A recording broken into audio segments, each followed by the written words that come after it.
네, 안녕하세요. 네, 이번에 오늘 제가 사이코파이를 통해서 해보려고 하는 거는 이제 어댑티브 패러다임이라고 전 나름대로 이름을 부르는데, 자극의 제시 시간 아니면은 이제 자극의 지속되는 시간, 이거를 이제 조금 이제 참가자의 퍼포먼스에 따라서 약간 좀 조절하는 그런 것들에 대해서 배워볼 거예요. 그러니까 예를 들면은 지금 이제 여기 실험 패러다임의 한 예시가 있는데, 처음에 이 빨간 색깔 원이 제시되는 시간이 500ms였는데, 이제 이거를 이 사람이 맞췄으면은 다음 시행에는 제시 시간을 조금 뭐 짧게 하고, 반대로 틀렸다 그러면은 제시 시간을 조금 늘리는 이런 방식으로 이제 이걸 조절을 해 나가는 거죠. 그래서 이제 이런 실험을 설계할 때는 어떨 때가 있냐면은, 이제 참가자의 이제 예를 들면 내가 에러 프로세싱을 연구하거나 아니면은 뭐 피드백 처리하는 걸 하고 싶다 이럴 때, 이제 과제가 너무 쉬우면은 참가자들이 모든 정답을 다 맞출 수 있기 때문에 약간 좀 의도적으로 과제를 조금 더 어렵게 이 실험 내에서 설정을 해서, 어떻게 보면 분석을 할 수 있는 충분한 시행 개수를 확보하기 위해서 그런 이제 전략을 사용할 수 있는 거예요. 그래서 이제 그걸 하는 방법은 어떻게 좀 할 수 있냐면은, 이 자극의 제시 시간과 관련되어 있는 변수를 설정을 해주고, 그 변수가 참가자의 이전 시행에서의 정답이다. 그럼 이제 그러면은 제시 시간을 줄여주고, 반대로 오답이다. 그러면은 제시 시간을 늘려주는 방식으로 조절할 수 있겠죠. 그래서 그걸 해볼 건데요. 지금 이제 사이코파이를 제가 간단하게 만들어 봤는데, 이거를 먼저 한번 돌려보도록 할게요. 통상적으로 우리가 이제 실험을 할 때는 대체적으로 그냥 자극의 제시 시간을 이제 듀레이션 쪽에서 설정을 하는데, 이거를 그냥 우리가 어떤 뭐 실수를 가지고 입력을 하죠. 뭐 예를 들면 내가 1초를 하고 싶다 그럼 1, 500ms 하고 싶다 그럼 0.5 이렇게 설정을 하는데, 이제 그것들을 조금 이제 다르게 조절하는 방법에 대해서 차근차근 짚어가 볼 거예요. 그래서 한번 지금 실험을 해볼 건데, 지금 실험은 간단하게 일종의 어떤 뭐 스트룹 태스크 아니면 플랭커 태스크라고 보시면 될 것 같긴 해요. 그래서 이제 이 화면에 제시되는 자극의 색깔을 보고, 색깔이 빨간색이다 그러면은 이제 왼쪽 버튼 누르는 게 정답이고, 그 다음에 색깔이 파란색이다 그러면은 이제 오른쪽 버튼을 누르는 게 정답이 되겠죠. 그래서 한번 지금은 제시 시간을 우리가 사용하기 전에 실험을 간단하게 돌려보도록 하겠습니다. 그래서 이제 돌려보면은,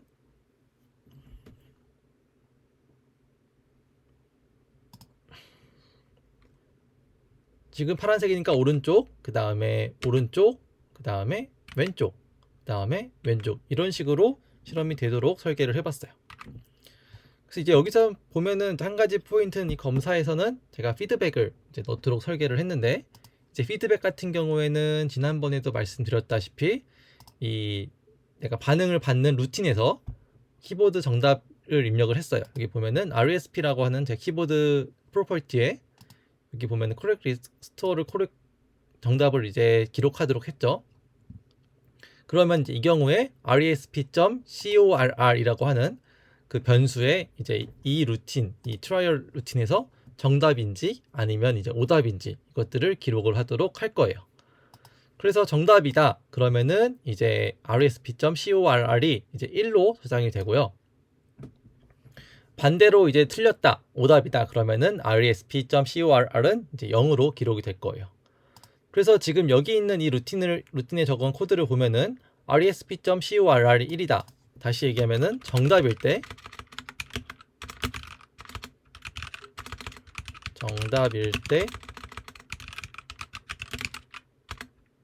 정답이라면은 이제 피드백 메시지는 이제 정답입니다라고 제시를 하는 거죠. 반대로 틀렸을 때는 이제 여기 else 쪽에 들어가서 해당되는 그 값이 기록이 될 거예요. 그래서 오답일 때는 틀렸습니다 라고 메시지를 저장을 해주고, 그 해당되는 메시지를 이 피드백 텍스트 쪽에서 출력하도록 이제 설정을 해놨어요. 자, 어찌됐건 이제 이번 검사 같은 경우에는 그 자극의 제시 시간을 제가 이제 1초로 이제 했는데, 이제 이거를 조금 가변적으로 설정을 해보려고 해요. 그래서 이제 이때는 필요한 게 여기 이 듀레이션 쪽에 들어가게 되는 어떤 하나의 변수를 이제 지정을 해줘야 되는데, 그 변수를 설정하는 방법은 이제 처음에 저는 코드 쪽에 들어가서 이 실험 시작할 때 스팀 듀레이션이라고 하는 걸 만들었어요. 변수를 만들어서 얘가 이제 실수 1로 저장이 되도록 한 거죠. 그래서 이제 스팀 듀레이션을 다음에 이제 처음에 버튼 누르고 나서 그 다음에 이제 여기서 코드를 추가할 수도 있고, 저는 이제 피드백 쪽에서 일부러 코드를 추가를 했어요. 그래서 코드상 보면은 정답일 경우에 스팀 듀레이션을 이제 0.5초씩 감소를 했는데, 이제 여기 보면 0.5초씩 감소를 한 거죠. 그래서 이제 처음에는 1이었는데 만약에 다음 시행에 정답을 맞췄다 그러면은 이제 다음 시행에서의 스팀 듀레이션은 0.5가 되는 거죠. 그런데 이제 이거를 계속 하다 보면은 가끔씩 만약에 2번 연속 정답 맞췄다 그러면은 스팀 듀레이션이 0이 되니까 이 경우에는 사이코파이가 돌아가면서 오류가 발생할 수가 있어요. 그래서 이제 조건을 추가했던 게 스팀 듀레이션이 0.5보다 클 때만 0.5만큼 제시 시간을 줄이도록 설정을 해라 라고 제가 이제 그 조건문을 하나 달아줬습니다. 그래서 반대로 이제 오답인 경우에는 자극의 제시 시간이 이제 1초에서 0.5초 증가해서 1.5초 제시하도록 설정을 했는데, 이게 그러면 계속 틀리면은 자극 제시 시간이 너무 길어지니까 나름대로의 상한선을 설정을 한 거죠. 그래서 이렇게 설정을 해주고 이제 이 변수를 가지고 이제 마찬가지로 이 스팀 쪽에서 여기다가 설정을 해주면 되겠죠. 그래서 아까 우리가 했던 거는 이제 대체적으로 사이코파이에서 어떤 좀 가변적인 변수를 사용할 때는 여기서 달러 표시를 쓰고 스팀 듀레이션 이런 식으로 이제 입력을 한다고 알고 있어요. 그러니까 한번 이렇게 입력을 해보고 실험을 진행해 보도록 할게요. 그럼 실험을 진행해 보면은 여기 지금 실험이 진행이 안 되고 오류가 떴어요. 그래서 여기 나오는 알람말을 보면은 이제 지금 약간 여기서 신텍스가 틀렸다 이렇게 지금 적절하지 않다라고 나왔는데, 여기서 주목해야 되는 부분은 스팀 듀레이션 쪽에 달러가 붙었다는 거예요. 그러니까 사실 이제 그 파이썬 코드상에서는 이런 달러를 가지고 변수를 지정을 해주지 않기 때문에 여기서는 이걸 통해서 우리가 알 수 있는 거는 그 시간을 가지고 우리가 갖고 놀 때는 달러 표시를 가지고 변수를 지정해 주는 게 아니라 달러 표시를 지워야 한다라고 하는 거를 알 수가 있습니다. 마찬가지로 여기도 그러면은 제가 이걸 넣었던 거는 진짜 자극의 제시 시간이 얼마인지 한번 좀 이제 시각적으로 보여주려고 하는 텍스트를 하나 만들었어요. 그래서 여기서 한번 만들어 보고, 마찬가지로 이제 그 키보드 정답 제시 시간도 정답 버튼 누를 수 있는 타임 윈도우도 조금 가변적으로 설정을 해보도록 할게요. 그래서 이렇게 저장을 한번 해보고 실험을 다시 돌려볼 건데, 이제 이 경우에는 어떻게 되겠어요? 처음에 만약에 내가 맞췄다 그럼 다음 시행에서는 제시 시간이 이제 0.5초로 짧아져야 되는 거고, 반대로 틀렸다 그러면은 다음 시행에서 제시 시간은 1.5초로 늘어나야겠죠. 정말로 그렇게 나오는지 한번 확인을 해보도록 합시다.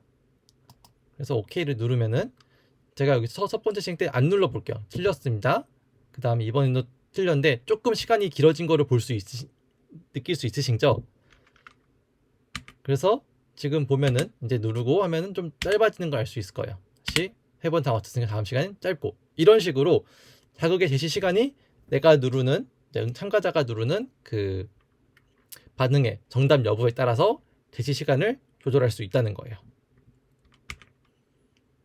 이런 식으로 이제 과제의 난이도를 실험 내에서 사람들마다 조금 다르게 조절함으로써 전체적인 사람들의 그 수행 능력, 애큐러시를 조금 비슷하게 맞출 수 있다라고 하는 거죠.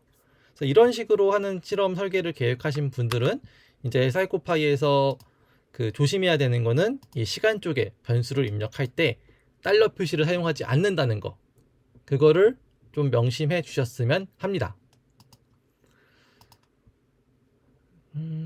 자, 그러면은 이제 오늘 간단하게 그 어댑티브하게 자극의 제시 시간을 조절하는 방법에 대해서 배웠습니다. 그래서 이걸 이용해서 할 수 있는 거는 이제 뭐 고노고 실험 아니면은 뭐 스트룹 그 다음에 또 뭐 플랭커 그 다음에 되게 여러 가지 과제, 특히 이제 내가 어떤 좀 에러 피드백 프로세싱에 특히 관심이 있다. 뇌파를 하는 경우에는 내가 뭐 ERN을 연구를 하거나 뭐 fMRI 하는 경우에 내가 안테리어 싱글레이 코텍스 쪽에 좀 연구를 하고 싶다 하시는 분들은 이런 방식으로 사이코파이를 이용해서 실험을 설계할 수 있을 것 같아요. 자, 그러면은 오늘 준비한 그 내용은 여기까지고요. 혹시 궁금한 부분 있으면은 댓글로 남겨주시면 제가 다음에 영상을 제작할 때 참고하도록 하겠습니다. 봐주셔서 감사합니다.